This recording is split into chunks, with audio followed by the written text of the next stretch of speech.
පින්නතුනි අද ධර්මානුශාසනාවේ මාතෘකාව හැටියට මම යොදා ගන්න කල්පනා කළේ මේ පින සුළුයි කුඩයි කියලා හිතන්න එපා කියලා භාග්‍යතුන් වහන්සේ දේශනා කොට වදාළ ධම්මපද පාළියේ තවත් එක ගාථා රතනයක්. ඒ ගාථා රතනය තමයි මාප්ප මඤ්ඤේත පුඤ්ඤස්ස නමන්තං ආගමිස්සති උද බින්දු නිපාතේන උද කුම්භෝපි පූරති පූරති ධීරෝ පුඤ්ඤස්ස තෝක තෝකම්පි ආචිනං කියන ගාථා රතනය. මේ ගාථා රතනයේ සරල තේරුම තමයි පින කුඩයි කියලා මොන මොහොතකවත් හිතන්න එපා නොසලකා හරින්න එපා කියලා කියනවා. කුඩා නමුත් පින් නැවත රැස්වීම තුළින් ඒක මහා කුසල් කන්දරාවක් බවට පත් වෙනවා. කොයි වගේද? උද බින්දු නිපාතේන උද කුම්භෝපි පූරති. කට විවෘත කරලා එළියෙන් තියාපු බඳුනක් වැස්ස වහින වෙලාවට වැහි බින්දුව නමුත් වැටිලා පිරෙනවා වගේ මේ කුසලයත් ටික ටික හරි එකතු වෙලා විශාල වශයෙන් එකතු වෙනවා කියන කාරණාව සිහිපත් කරනවා. ඉතින් මේ ගාථා රතනයේ භාග්‍යතුන් වහන්සේ දේශනා කොට වදාළේ බිලාල පාදක කියන සිටුවරයා නිසා. බිලාල පාදක සිටුවරයා නිසා මෙවන් ගාථා රතනයක් දේශනා කරන්න මග හැදෙන්නේ කොහොමද කියන කාරණාව ටිකක් සාකච්ඡා කළොත් අපේ බුදුරජාණන් වහන්සේ සවැත් නුවර ජේතවනාරාමේ වැඩ ඉන්න කාලේ භාග්‍යතුන් වහන්සේ එක ධර්මානුශාසනාවක් සිද්ධ කරන වෙලාවේ දේශනා කරනවා මේ දන් දීම පිළිබඳව. එතනදී අපේ භාග්‍යතුන් වහන්සේ පැහැදිලි කරනවා යම් කෙනෙක් බොහෝ පිරිස් එකතු කරගෙන සම්මාදම් කරවගෙන සම්බන්ධ කරවගෙන දන් දෙනව නම් ඒ පුද්ගලයාට සංසාර ගමනේදී භෝග සම්පත් වගේම පරිවාර සම්පත්තියෙත් අඩුවක් නැහැ කියලා. පින්නතුනි පරිවාර සම්පත්තියේ අඩුවක් නැහැ කියලා කියහම සමහර කෙනෙකුට එදිනෙදා යම්කිසි කටයුත්තක් එළඹුණහම ඒ කාර්ය සම්පූර්ණ කරගන්න පිරිස මදි. ඉතින් ඒ නිසා Tamanට තනියම බොහෝසේ වෙහෙසෙන්න සිද්ධ වෙනවා. දින ගණනාවක් ඒ කාර්යයේ යෙදෙන්න සිද්ධ වෙනවා. සහයෝගයට පිරිස් එන්නේ නැති නිසා බොහොම අපහසුතාවයන්ට පත් වෙන්නත් සිද්ධ වෙනවා. අපි සාමාන්‍යයෙන් අපි ජීවත් වෙන මේ සමාජය තුළ එහෙම අවස්ථා ඕන තරම් දකිනවා. සමහර වෙලාවට තමන්ගේ ගෙදර කටයුත්තක් එළඹුණත් මව්පියන්ට දූදරුවවත් සහයෝගයක් නොදෙන අවස්ථාත් තියෙනවා. එහෙම නැත්නම් වෙනත් පින්කමක් ආදී සංවිධානය කරපු වෙලාවක කුදපදව්වට එන්න තමන් එක්ක ඉන්න කිසි කෙනෙක් නැතුව යනවා. එහෙම නැත්නම් ගෙදරක් සුද්ධ පවිත්‍ර කරන අවස්ථාවක් වුණොත් පින්කමක් වෙනුවෙන් නමුත් ඒ සඳහා සහයෝගය දෙන්න කෙනෙකුත් නැති නිසා ටික ටික සමහරලාට සුමාන ගානක් මාස ගානක් ඒ වෙනුවෙන් කැප වෙලා තනියම වැඩ කරන්න සිද්ධ වෙනවා. ඉතින් ඔය අවස්ථාවන් වල අකුසල් මූලික සිතුත් එළඹෙනවා හරියට. ඒ තනියමනේ වැඩ කරගන්න වෙලා තියෙන්නේ. එතකොට මේ කී දෙනෙක් ඉන්නවද කිසි කෙනෙක් එන්නේ නැණි මේ විදිහට දේශ සහගත සිත් උපදින්නත් පටන් ගන්නවා. ඉතින් මේ වාගේ තව පින්නතුනි ඕන තරම් කරුණු අපේ පින්නතුන්ගේ ජීවිතවලදී මූණ දෙන්න ලැබෙනවා. ඉතින් ප්‍රධාන හේතුව පරිවාර සම්පත්තිය මදි. ඉතින් පරිවාර සම්පත්තිය මදිවෙන්න නොලැබෙන්න ප්‍රධාන හේතුවක් සංසාරේ දන් දෙනකොට බොහෝ පිරිස් සම්මාදන් කරගෙන එකතු කරගෙන දන් දෙන්න කියලා කියනවා. පින්කම් කරනකොට තව බොහෝ දෙනාට අවස්ථාව ලබා දෙමින් පින් කරන්න කියලා කියනවා. නමුත් පින්නතුනි ධර්ම කාරණාව නොදන්නා අය සමහර විට අපිට චෝදනා කරන්නත් පුළුවන්. එහෙම කතාවක් තමයි මේ ගාථා රතනය දේශනා කරන්න හේතු වෙන්නේ. දැන් අපි දානයක් වගේ සංවිධානය කරලා එහෙම නැත්නම් චෛත්‍යයක හුණු පිරියම් කරන්න අපි බාර අරගෙන නැත්නම් විහාර මන්දිරයක් ප්‍රතිසංස්කරණය කරන්න අපි බාර අරගෙන තමන්ට තනියම කරන්න සමහරලාට හැකියාව හොඳටම තියෙනවා. නමුත් ධර්මකාරණා දන්න නිසා බොහෝ දෙනාට යහපතක් කරවමි කියලා කල්පනා කරලා ඒ අයට මේ කරුණ මතක් කර කර ඔවුන් දෙන සම්මාදමක් ලබා ගනිමින් යනකොට තව කෙනෙක් බනින්නත් පුළුවන්. බැරි දේවල් නොකර ඉන්න එපයි අනුන්ට කරදර කරන්න පටන් ගත්තේ කියලා එහෙම කියන්නත් පුළුවන්.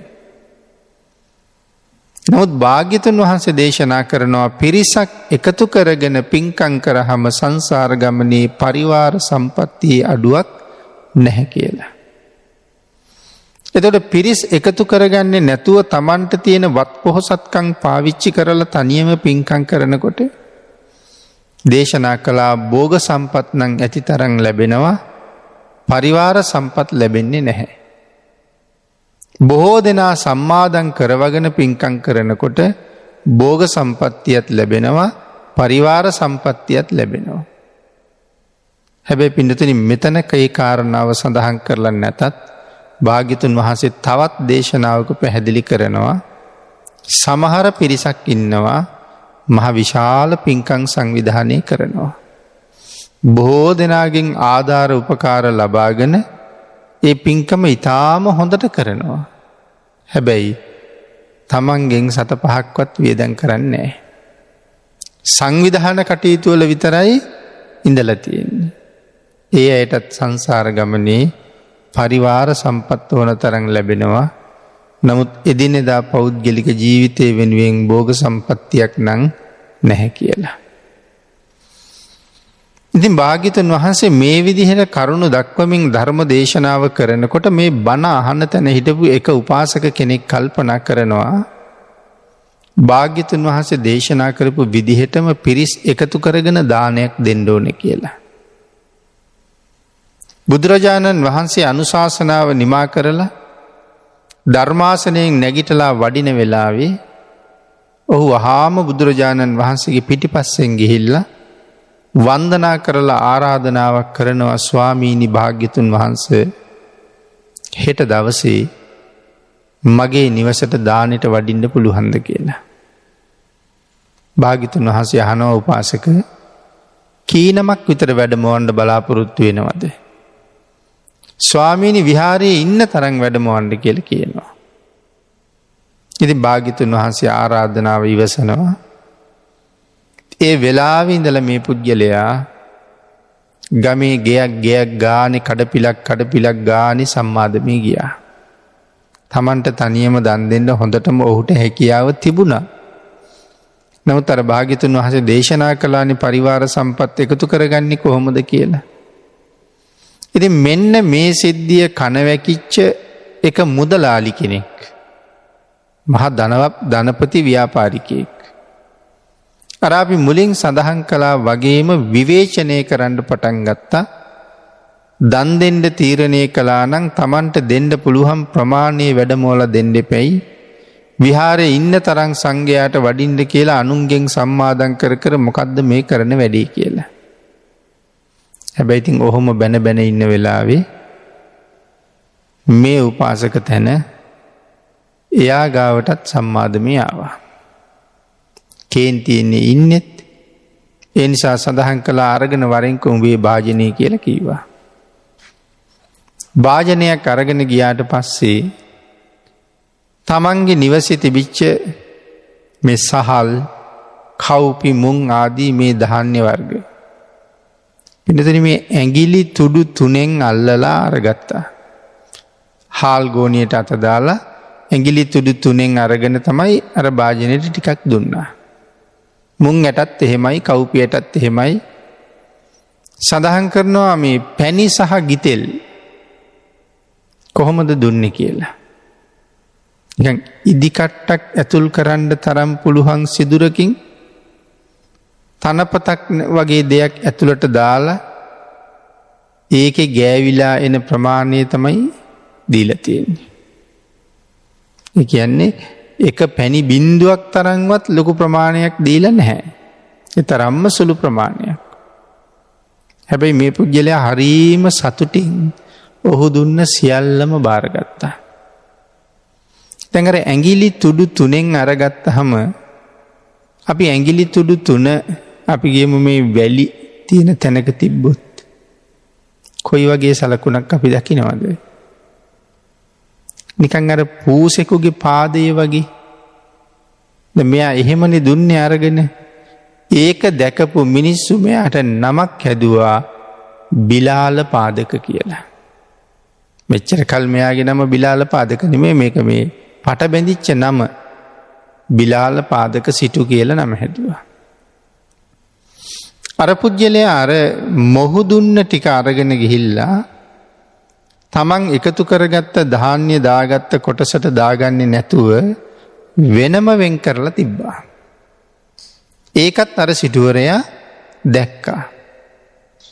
දැකලා කල්පනා කළා මම දුන්න ටික මොහු වෙනම තිබ්බේ ගම හැමතැනම අහවල් සිටුවරයා මෙච්චරයි දුන්නේ කියලා පෙන්න මට නින්දා කරන්න වෙන්දෙයි. හැබැයි කොතන හරි තැනක මට එහෙම නින්දාවක් කරලා තිබුණොත් ඒ කාන්තෙන් මම මොහුව මරනවා කියලා තීරණය කළා. තීරණය කරලා තමන්ගේ අතවැසියෙ කියවුවා මේ ප්‍රමාණය වෙන් කරගෙන ගිහිල්ලා මොකද කරන්න කියලා බලන්න කියලා. අතවැසියත් පිටිපස්සෙන්ම ගියා. දානේ හදන වෙලාව වෙනකනුත් අතවැසියා ඔහු පිටිපස්සෙන් ගැවසෙනවා. ඉතින් අඳුරන්නේ නැහැනේ කවුද කියලා. හැබැයි සිටුවරයා දුන්න මුං ඇට, කව්පියට, හාල් ඇට, අර පිළියෙල කරන කැඳ භාජන වලට ඇට 2-3, බත් වෙන එකට බත් හාල් ඇට 2-3ක්, ඔහු දුන්න පැණි සහ ගිතෙල්, ඒ පැණි මිශ්‍ර කරලා ගිතෙල් මිශ්‍ර කරලා හදන ඒවට යන්තමට මුහු කරලා සම්පූර්ණ අර පුජ්‍යලයා දුන්න දේවලුත් දානයට සම්බන්ධ කරගත්තා. පහෝදා බුද්ධ ප්‍රමුඛ මහා සංඝරත්නයේ නිවසට වැඩියා. බොහෝ පිරිසක් එකතු කරගෙන ඊටාම ප්‍රණීත දන් වේලක් පූජා කරන්න කටයුතු කළා. දැන් මුදලාලි මහත්තයත් නැත්නම් අර සිටුවරයාත් මනාව සුදු ඇඳගෙන තියුණු ආයුධයකුත් ඉනේ සංගවගෙන තමයි ඉන්නේ. කොතන හරි තැනක තමන්ව විවේචනය කළොත් එතනම පහර දීලා මරනවා කියලා. දැන් භාග්‍යතුන් වහන්සේත් දන් වළඳලා අනුශාසනාව කරන්න සූදානම් වෙන වෙලාව. අන්න ඒ වෙලාවේ මේ පුජ්‍යලයා බුදුරජාණන් වහන්සේට කතා කරලා කියනවා ස්වාමීනි භාග්‍යතුන් වහන්සේ බුද්ධ දේශනාව අහලා ඒ බුද්ධ දේශනාවට අනුවම පිරිස් සම්මාදන් කරවගෙන දන් දෙන්න මං කටයුතු කළා. ස්වාමීනි බොහෝ දෙනා මට අඩු වැඩි වශයෙන් බොහෝම ධනය ලබලා දුන්නා. ස්වාමීනි වැඩියෙන් දුන්න අයට වැඩියෙනුත් අඩුවෙන් දුන්න අයට අඩුවෙනුත් පින් අනුමෝදන් නොකර මට උපකාර කරපු සියලු දෙනාටම එකම විදිහට පින් අනුමෝදන් කරන්න කියලා ආරාධනාවක් කළා. දැන් එතකොට අර පුජ්‍යලයා පිළිබඳව විශේෂයෙන් අව탁සේරුවෙන් කතා කළේම නැහැ. ඒ සියලු දෙනාටම සමානව පින් දෙන්න කියපු නිසා ඒ පුජ්‍යලයා කල්පනා කළා මොහු වන් ශ්‍රේෂ්ඨ පුජ්‍යලයෙක්. මෙවන් කෙනෙක් පිළිබඳව මම දරාපු මතය මොනතරම් වැරදිද? මොහුගෙන් සමාව ඉල්ලුවේ නැත්තම් ඒකාන්තයෙන් මගේ හිස මත හෙන පතිත වෙනවා අනුමානයි. එහෙම හිතලා දාන දායකයාගේ ඉස්සරහට ගිහිල්ලා කතා කරලා කියනවා අනේ උපාසකතුමනි මං අතින් වුණ වරදට මට සමා වෙන්න කියලා. දැන් මේ දානදායකයට මතක නැහැනේ වෙච්ච වැරද්ද මොකද්ද කියලා. වරදක් වෙයි කියලා අර පුජ්‍යලයාගේ හිතේනේ තිබුණේ. ඉතින් ඒ නිසා සමාව ඉල්ලුවා. එතකොට අහනවා මොකටද සමාව ඉල්ලන්නේ? මොනවද නුඹ මට කරපු වරද? ආන් එහෙම සඳහන් කරාම තමන්ගේ හිතේ තිබිච්ච කරුණ ඔක්කොම කීවා. ඒ වෙලාවේ සඳහන් කළා මම කිසිම අමනාපයක් ඒ සම්බන්ධයෙන් ඇති කරගත්තේ නැහැ. නුඹ දුන්න ප්‍රමාණය නුඹ දුන්නේ සතුටින්නේ. නුඹ දෙන්නේ සතුටින් නම් ඒක මම සතුටින් බාරගත්තා. අනික මම ඒක අහක දැම්මේ නැහැ. නුඹ දුන්න අල්ප මාත්‍ර ප්‍රමාණය නමුත් මම මේ පින්කමට එකතු කළා. නුඹ දුන්න හාල්ලට නුඹ දුන්න අනික් ධාන්‍ය වර්ග ඒ ඔක්කොමත් මේ වෙනකොට සංඝයාගේ දානෙට එකතු කරලා වළඳවල ඉවරයි. මගේ අකමැත්තක් කමනාපයක් නැහැ කියලා. ඉතින් ඔය කතාව කිය සමාව ඉල්ලන දිහා භාග්‍යතුන් වහන්සේ බලාගෙන හිටියා. එතන වැඩ කරන අන්‍ය පුරුෂයන්ගෙන් භාග්‍යතුන් වහන්සේ අහනවා ඒ සිද්ධිය මොකද්ද කියලා. එතකොට අර පිරිස සඳහන් කළා ස්වාමීනි මෙන්න මේ වාගේ සිදුවීමක්. බුදුරජාණන් වහන්සේ සිටුවරයක් ඇඳවල ඇහුවා හැබෑද සිටුවරය මේ කියන කතාව. එහෙමයි ස්වාමීනි මම පින්කමට අනුග්‍රහ කළේ ඒ විදිහට තමයි කියලා. නමුත් භාග්‍යතුන් වහන්සේ ඒ වෙලාවේ අපි අර මාතෘකා කරගත්ත ගාථා රතනේ දේශනා කරලා අනුශාසනා කළා සිටුවරය කනස්සල්ලක් ඇති කරගන්න එපා. මේ මහා පින්කමේදී නුඹ සම්පූර්ණ කරගත්ත ප්‍රමාණය සුළුයි කියලා කවදාවත් හිතන්න එපා. නුඹ යම් ප්‍රමාණයක් සතුටින් දුන්නද නුඹටත් ආනිසංස ලැබෙනවා. පින කවදාවත් සුළුයි කියලා හිතන්න එපා. පින බොහොම මහත්ඵලයි. ඒ විතරක් නෙමේ ජීවිතයේ ඉඩ ලැබෙන හැම මොහොතකම සුළු හෝ පිනක් කරගන්න. ඒක සුළුයි කියලා අහකනම් යන්නේ නැහැ. හරියට කොයි වගේද දිය බින්දුව එකතු වෙලා මහ කලයක් පුරවනවා වගේ සුළු සුළු පින්කම් එකතු වෙලා නමුත් සාංසාරික ජීවිතයේ සුවපත් කරගන්න මහා කුසල් කන්දක් ඒ තුළ නිර්මාණය වෙනවා කියලා දේශනා කරමින් තමයි මේ අනුශාසනාව කරන්නට යෙදුනේ. මා අව මඤ්ඤේත පුඤ්ඤස්ස මාප්පමඤ්ඤේත පුඤ්ඤස්ස කියන එක තමයි මේ සඳහන් කරලා තියෙන්නේ. පිනට අවමන් නොකරන්න. පින සුළුයි කියලා කල්පනා නොකරන්න කියලා තමයි ඒ සඳහන් කරන්නේ. නමන්තං ආගමිස්සති ඒ පින මම කරා නොෙන්නේය. සුළු පින් සංසාර ගමනේ මට පල දෙන්නේ නැති වෙයි කියලා කවදාවත් හිතන්න එපා කියලා කියනවා. ප්‍රඥාවන්ත වූ මිනිසයා පිනක් සිද්ධ කරනවා නම් මා විසින් සුළු පිනක් කරන්නට යෙදුණා එය මට සංසාර ගමනේ පිහිට වෙන එකක් නෑ කියලා හිතන්නේ නෑ කියලා කියන ප්‍රඥාවන්තයා. පින්නතුනි පින පවට වඩා බලවත්. භාග්‍යතුන් වහන්සේ අපිට මේ ශාසනයේ මුලින්ම ඉගැන්වුවේ පින් කරන්න කියලාද පින්නතුනි? භාග්‍යතුන් වහන්සේ අපිට මුලින්ම ඉගැන්වුවේ පව් කරන එක නවත්තන්න කියලා. කොහොමද මේ සඳහන් කොතනද එහෙම සඳහන් කරන්නේ? සබ්බ පාපස්සා කරන මුලින් කියලා තියෙන්නේ සියලු පව් කරන එක නතර කරන්න කියලා. දෙවනියට තමයි දේශනා කළේ කුසලස්ස උපසම්පදා. කුසල් රැස් කරගන්න කියලා. ඒ වගේම තමයි පින්නතුනි මේ ශාසනයේ මුලින්ම දේශනා කරලා නැහැ කල්යාණ මිත්‍රයෝ ඇසුරු කරන්න කියලා. එහෙනම් මුලින්ම දේශනා කළේ මොනවා කරන්න කියලාද? මහා මංගල සූත්‍රයෙන් මේක කියලා තියෙන්නේ. අසේව නාච බාලානං මුලින්ම දේශනා කළේ බාලයන්ගේ ඇසුර නවත්තන්න කියලා.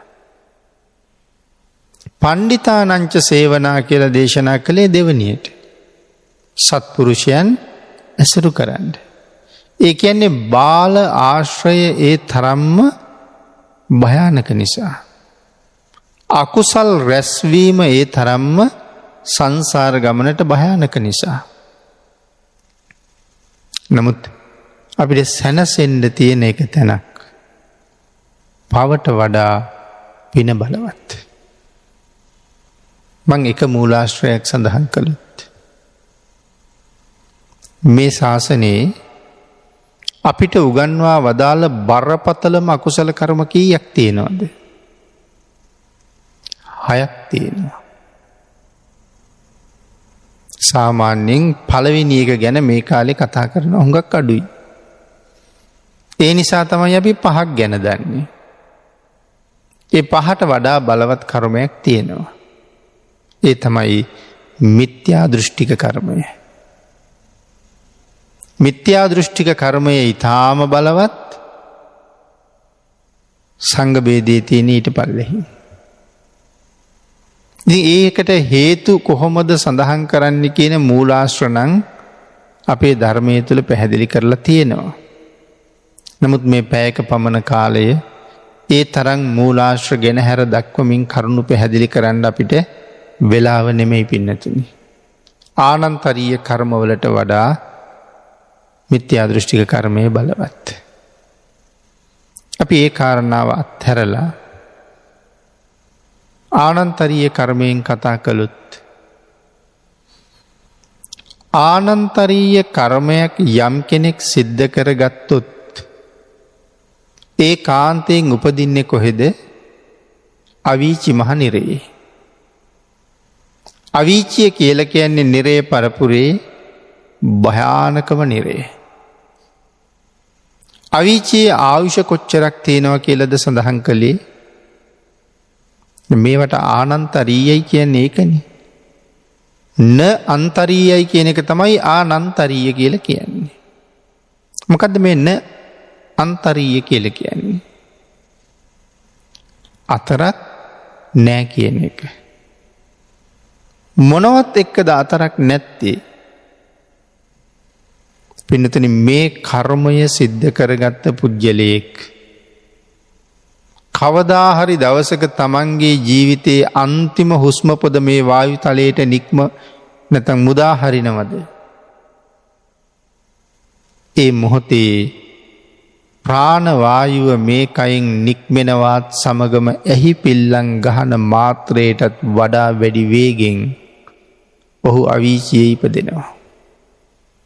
එතකොට මෙලොවින් සමුගැනීමත් අවීචියේ ඉපදීමත් කියන කාරණා දෙක අතරේ මහ ලොකු ඉඩක් නැති නිසා තමයි ආනන්තරීයයි කියලා කියන්නේ. මෙහෙන් පිට වෙනවත් එහෙ උපදිනවත් දෙකම එක මොහොතේම සිද්ධ වෙනවා. එතකොට අවීචියේ ඉපදුනහම අවීචියේ ආයු කාලයේ ධර්මයේ සඳහන් කරලා තියෙන අන්තර්කල්ප 1යි කියලා. ඉතින් මේක පැහැදිලි කරන්න දිග විස්තරයක් තියෙනවා. මහා කල්ප ගැන අපේ පින්නතුන් අහලා තියෙනව නේද? මහා කල්පයක් හැදෙන්න පුංචි පුංචි කල්ප තියෙනවා 256ක්. ඒ පුංචි කල්ප වලට කියන්නේ අන්තර්කල්ප කියලා. ඒතර මහා කල්පයක් ඇතුලේ අන්තර්කල්ප කීයක් තියෙනවා කීවද? 256ක්. අවීචියේ ඉපදුනහම අන්තර්කල්පයක් අවීචියේ අවශ්‍යයි. එතකොට මහා කල්පයෙන් කීයෙන් කොටසක් අවීචියේ ඉන්න වෙනවද ආනන්තරීය කර්මය වෙනුවෙන්? 256න් 1යි. එතකොට මහා කල්පයට අනුව කල්පනා කරලා බලහම අවීචී ආයුෂ ඊටාම කුඩා නෙමේද? ඒ 256න් එකයි අන්තර් කල්ප 256ක් ඕනේ මහා කල්පය හැදෙන්න. අපි ආනන්තරීය කර්මයක් කරගත්තාම ඒ මහා කල්පයේ 256න් එකක් තමයි අවීචියේ ඉන්න වෙන්නේ. ඒතර මහා කල්පයත් එක්ක කල්පනා කරලා බලහම අවීචී ආයු කාලය ඊටාම පොඩි.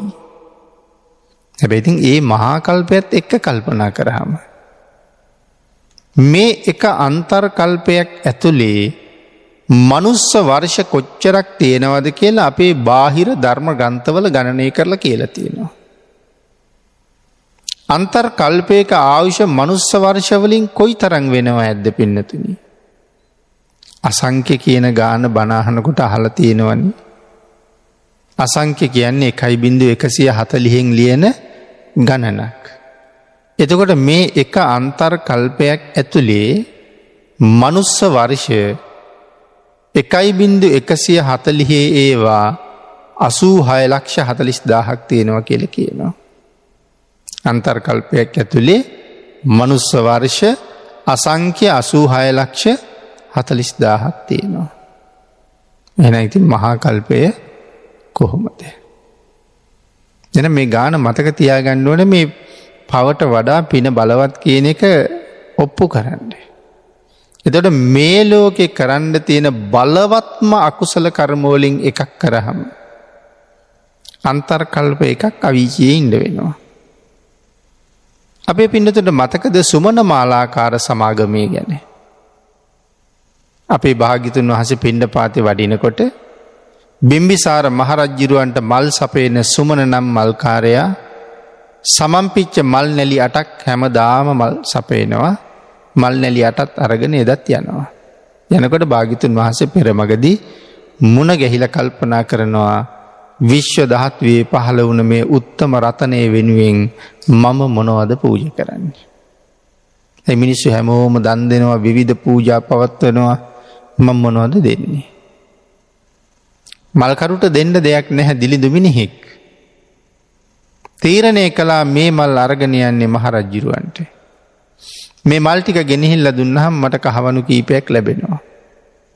නමුත් මේ මල් ටික භාග්‍යතුන් වහන්සේට පූජා කරාම සංසාරේ අති දීර්ඝ කාලයක් මට ඒක හිතසුව පිණිස පවතිනවා.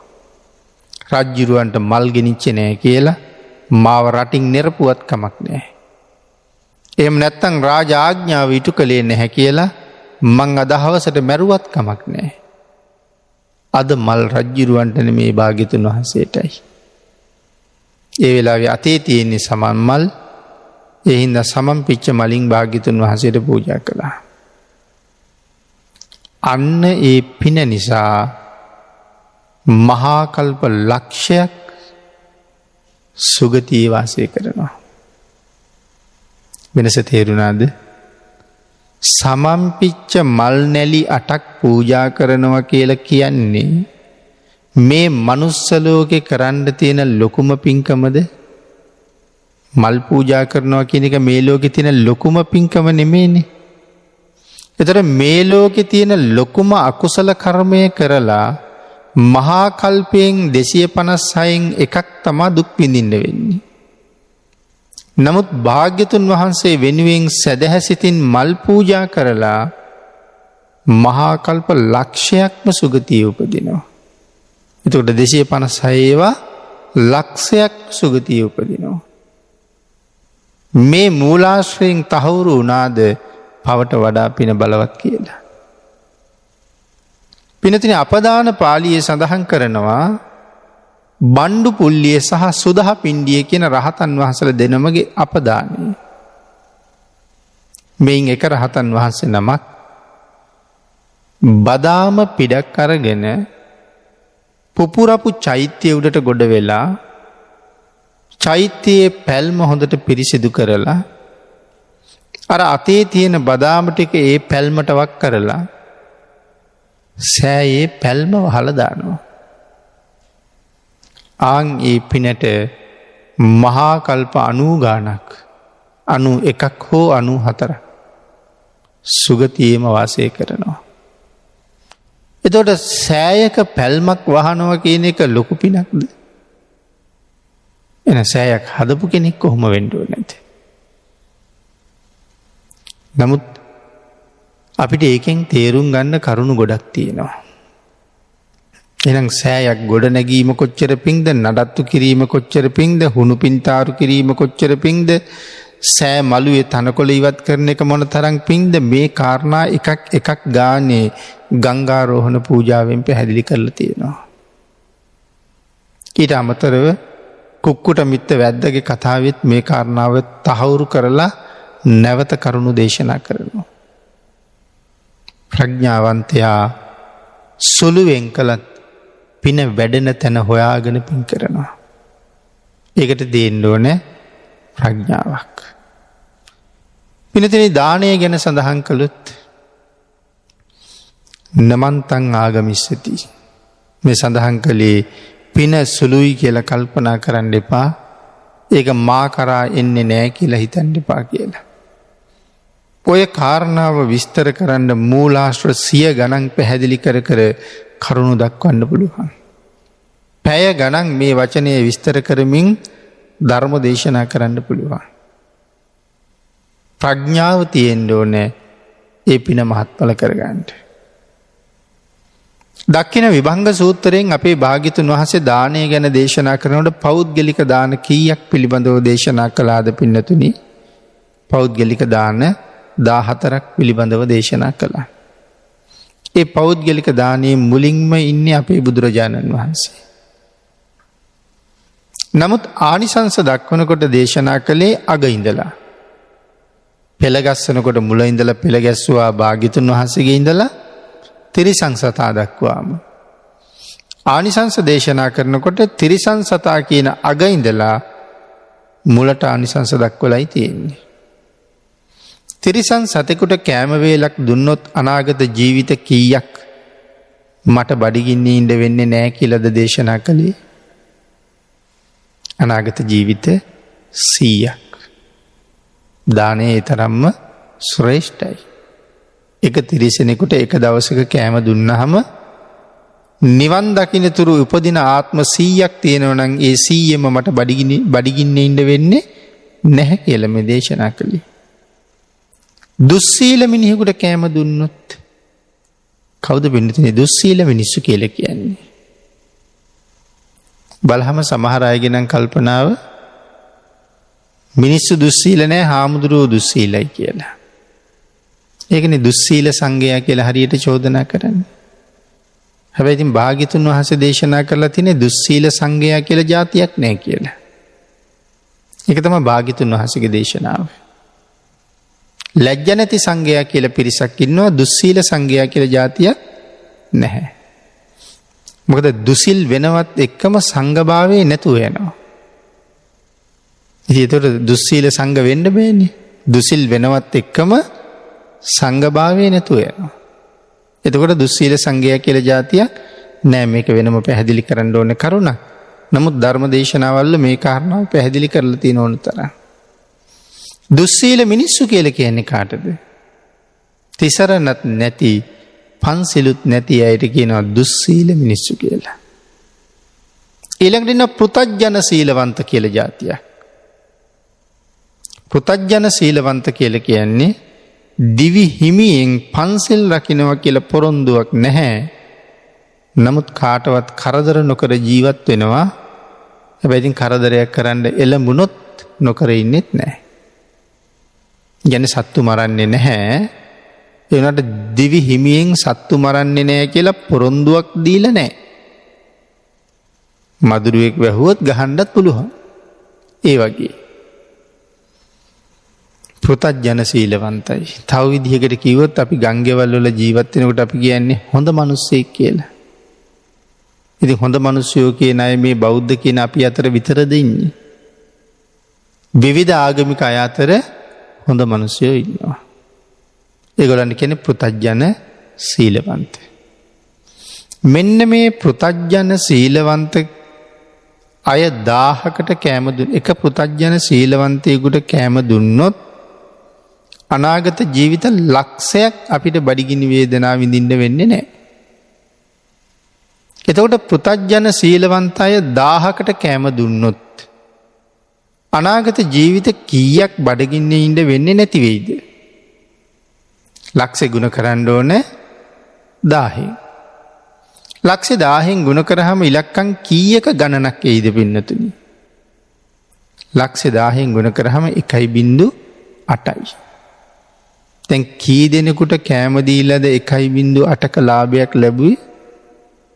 1000කට කෑම දීලා. එක්කෙනෙකුට දුන්නාම ලක්ෂ ගානේ 1000කට කෑම දීලා 1.8ක ලාභයක් ලැබුවා. නිවැරදිව හරියටම තෙරුවන් සරණ ගියපු එක්කෙනෙකුට කෑම වේලක් දුන්නොත් 1.140ක් ලාභයි. තේරුණාද වෙනස? නිවැරදිව තෙරුවන් සරණ ගියපු එක්කෙනෙකුට කෑම වේලක් දුන්නොත් 1.140ක් නැත්නම් අසංකේයයක් ලාභයි. ඉතින් ප්‍රඥාවන්තයා තමන්ට මහත්ඵල කුසල් ලැබෙන්නේ කොහොම දුන්නොත්ද, කොතෙන්ට දුන්නොත්ද කියන කාරණාව තමන්ගේ හිතින් විමසලා මනාව දන් දී ගන්නවා. තමන් දුප්පත් කෙනෙක් වෙන්න පුළුවන්. 1000කට කෑම දෙන එක හරි අමාරු වැඩ. නමුත් දිය යුතු සුදුසුම තැන එක්කෙනෙකුට දුන්නත් 1000ට දුන්නට වඩා ලාභයක් ලබන්න පුළුවන්. ඉතින් ඒක නිසා එතකොට නමුත් කෙනෙක් 1000කට කෑම දෙනවා, කෙනෙක් එක්කෙනෙකුට කෑම දෙනවා. මිනිස්සු මහා පිංකමක් කියලා කියන්නේ 1000ට දුන්න එකනේ. නමුත් ඉතින් ඊට වඩා ලොකු ලාභයක් අර තනි කෙනාට දුන්න කෙනා ලබලා තියෙනවා. ඒ හින්දා කවදාවත් ඔහු කරපු පිංකම බොහොම පොඩි එක්කෙනෙකුට නෙදුන්නේ කියලා පිනට අවමන් කරන්න යන්න එපා කියලා කිව්වා. ප්‍රඥාවන්තයා දන්නවා පින මහත්ඵල කරගන්නේ කොහොමද කියලා. පින්නතිනි සුළු නමුත් අපිට පන්සිල් දිවි හිමියෙන්ම රකින්න කියලා කිව්වා. මිනිස්සු පන්සිල් රකින්නවා බොහොම අඩුයි.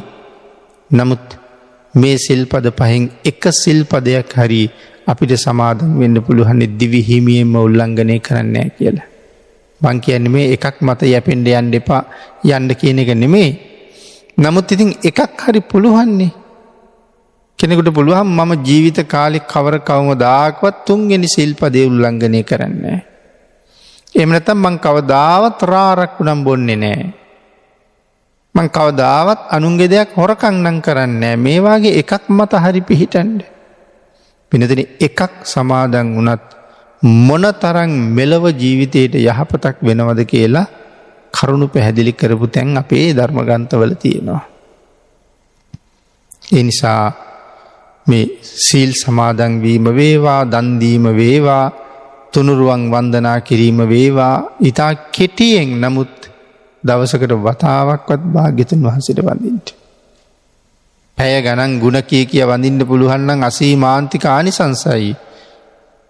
නමුත් නොවැඳම ඉන්නවට වඩා නමස්කාර පාඨය හරි කියලා සිහිපත් කරලා වඳින එකත් මහත් කුසල්.